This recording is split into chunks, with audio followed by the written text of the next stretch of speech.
Muraho neza nshuti zacu, murakaze neza kuri Munayi TV, urubuga rutanga isesengura ryimbitse kuri politike. Ndi umuhungu wanyu Jean Thomasene. Mwibutsa gukora subscribe niba ari ubwa mbere ugeze kuri YouTube channel yacu, kugira ujye ukomeza kubana natwe mu nkuru zigiye zigezweho zitari impuha ndetse n'ubusesenguzi bwimbitse.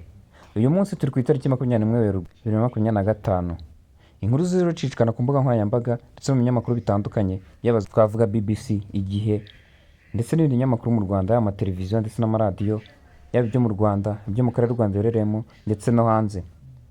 Uyu munsi turaganira ku ntambara ya M23 muri Congo n'ingaruka zayo ku mubano wa RDC n'u Rwanda. Hari amakuru mashya yavuzwe, harimo gufatwa k'umujyi wa Walikale, ibiganiro bya Kagame na Tshisekedi ndetse n'ibihano byafashwe n'umuryango w'ubumwe bw'Uburayi. Uyu munsi ibinyamakuru byakomeje ku nkuru yagaragaye ku munsi w'ejo ku ya 20 Werurwe 2025, abanyeshyamba za M23 zatangaje ko zafashe umujyi wa Walikale. Uyu nguyu akaba ari umujyi ukungahaye ku mabuye y'agaciro menshi mu burasirazuba bwa Repubulika Iharanira Demokarasi ya Congo.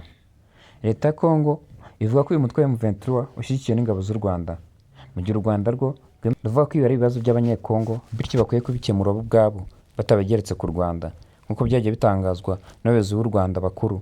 Gusa Congo yo yakomeje kunangira ko uyu mutwe ushyigikiwe n'u Rwanda. Mu yandi makuru byagarutsweho ni ikiganiro cya Kagame na Tshisekedi, cyangwa se ibiganiro by'amahoro bikomeje guhuza Kagame na Tshisekedi. Ku ya 18 Werurwe 2025, Perezida Kagame na Perezida Tshisekedi bahuriye muri Qatar kuganira ku bibazo by'umutekano muke ukomeje kugaragara mu burasirazuba bwa Repubulika Iharanira Demokarasi ya Congo. Ibi biganiro abayobozi bombi bavuze ko hakenewe ihagarikwa ry'ibikorwa bya gisirikare ku mpande zombi, yaba kuri Repubulika Iharanira Demokarasi ya Congo ndetse n'umutwe wa M23, ariko ntibagaragaza uko bizashyirwa mu bikorwa. Ibi biganiro ntacyo byagezeho cyihuse kuko intambara iracyakomeje ndetse n'umutwe wa M23 bakigarura uduce twinshi muri Repubulika Iharanira Demokarasi ya Congo ndetse na Repubulika Iharanira Demokarasi ya Congo binyuze mu gisirikare cya FARDC ndetse n'imitwe bafatanyije harimo nka Wazalendo n'indi mitwe yitwaje intwaro, bakomeje kurwana n'umutwe wa M23 bagerageza kwigarurira uduce bagiye bamburwa. Gusa ibi ngibi ntabwo biragerwaho neza. Indi nkuru yiri bivugwa ni ibihano bya Union Européenne. Bimwe mu bihugu biri mu muryango wunze ubumwe bw'Uburayi byakomeje gufatira u Rwanda ndetse na M23 ibihano bikomeye.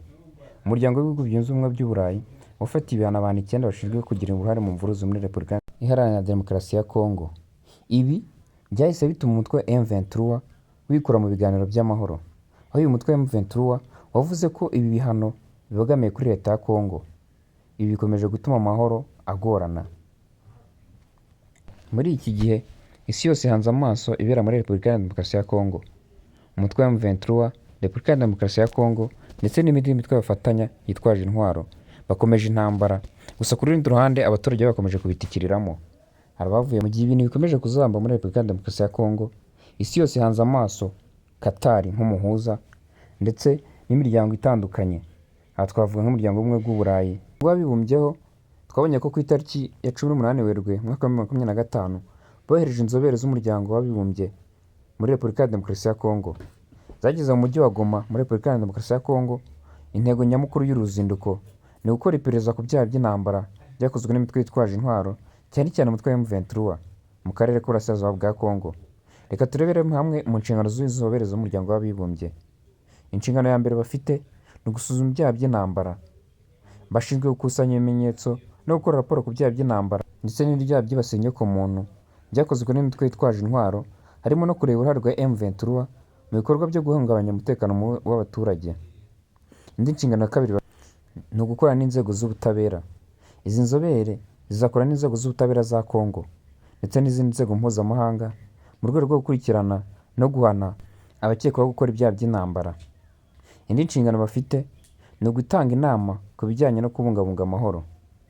Bazagira inama inzego z'umutekano za Congo ndetse n'izindi nzego zifite aho zihuriye no kubungabunga amahoro mu karere, hagamijwe gukumira ko ibyaha by'intambara byakomeza gukorwa bibangamiye umutekano w'abaturage, ubukungu bw'ibihugu bitandukanye ndetse n'ubw'akarere.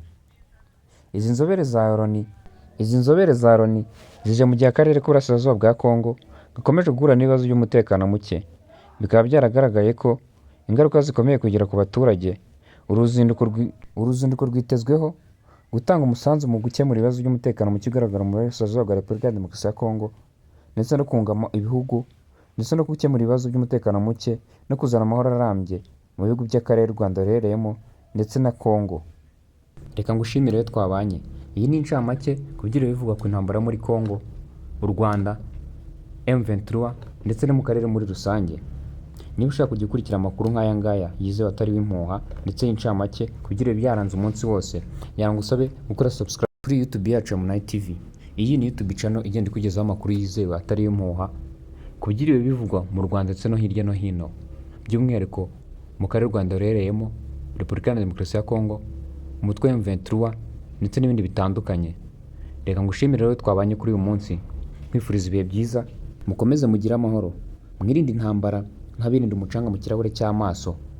Ndagiye ariko nzagaruka nk'umuyaga w'i Kigali.